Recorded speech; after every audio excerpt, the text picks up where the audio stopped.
লাল গোলাপ শুভেচ্ছা।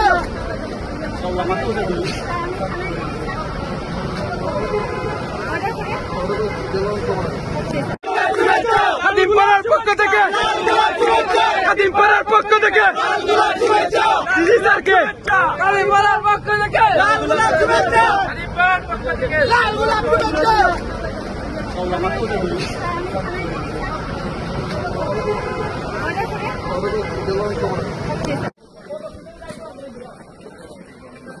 এই যে মুজামিল হোটেল এই পাশে এই সব জায়গার মালিক এই সব জায়গার মালিক ও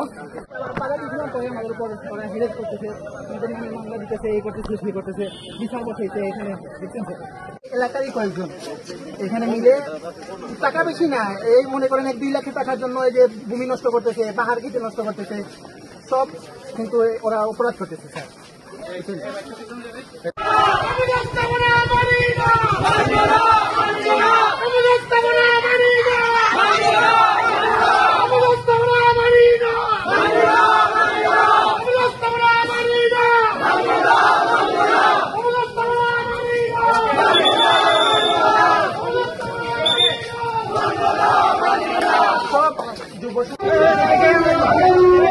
বিক্রি করতে দেখেছিল ওই যে গাছটা আছে, ওই যে ম্যাডাম একদিন দেখছে, একদিন দেখছে ওইগুলা ভাঙছে, ডিলার আসলে এখানে ভাঙছে, ভাঙা পরে ম্যাডাম হয়ে গেছে ওগুলো সব দখল করে বলে এখানে তোমাদের মাঠ দিব আমরা বলছি যে মাঠ তো সরকারের, আপনারা কেন দেবেন এগুলা, পরে আমাদের এরকম হ্যান্ডেল বুঝ করে দেয় বলে মাঠ দিলে